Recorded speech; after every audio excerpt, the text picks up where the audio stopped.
네, 러시아와 우크라이나가 벨라루스에서 2차 회담을 하고 민간인 대피에 합의했습니다. 네, 대피하는 동안 해당 지역에서의 휴전도 약속했는데요. 국제 담당 기자 연결해서 관련 소식 들어보겠습니다.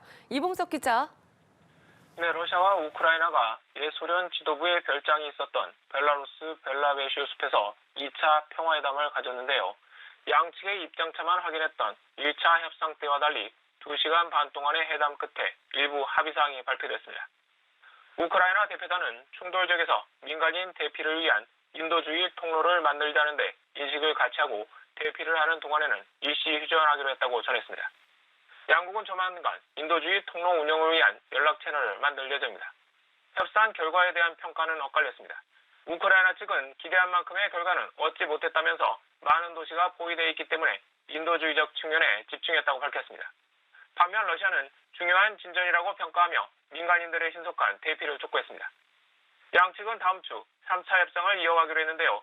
볼로디미르 젤렌스키 우크라이나 대통령은 블라디미르 푸틴 러시아 대통령에게 전쟁을 멈추기 위한 대면 담판 회동을 하자고 제안했습니다. 네, 전체적인 휴전이 아니라 제한적인 휴전인데 왜 이런 합의가 나왔고 이에 대해서는 어떤 평가가 나옵니까? 네, 이번 합의는 러시아군이 우크라이나 남부도시 헤르손을 점령한 뒤 또 다른 남부의 항구도시 마리우폴을 포위한 가운데 나왔습니다. 러시아군은 민간인 대피로를 차단하고 다리와 철도 등 주요 시설을 파괴하고 있고 수도와 전력 공급은 끊긴 상황인데요. 마리우폴 시장은 러시아의 포위 후 페이스북에 글을 올려 민간인 대피를 위한 인도주의 통로 개설을 호소했습니다. 하지만 이번 합의가 러시아군의 주요 도시 점령을 더 손쉽게 할 수 있다는 관측도 있습니다.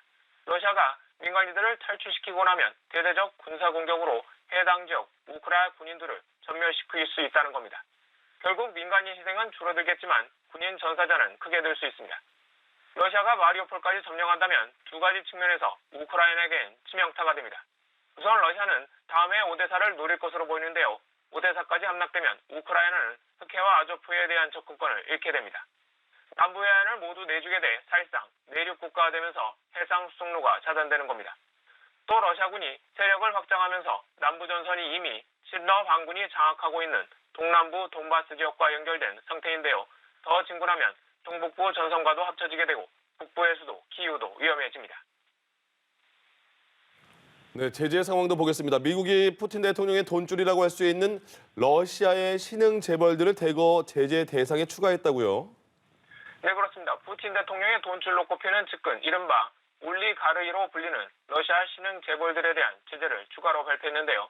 푸틴 대통령의 측근인 철강왕 알리셰르 우스마노프를 비롯한 19명으로 당사자뿐 아니라 그 가족 그리고 그들이 운영하는 기업들까지 포괄적 제재 대상에 포함됐습니다.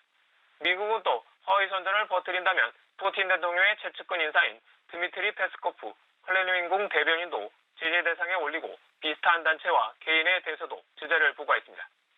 조 바이든 대통령은 푸틴 대통령과 주변 인물들에 대한 혹독한 경제 제재를 계속 부과할 것이라고 밝혔습니다. 지금까지 글로컬 뉴스부에서 전해드렸습니다.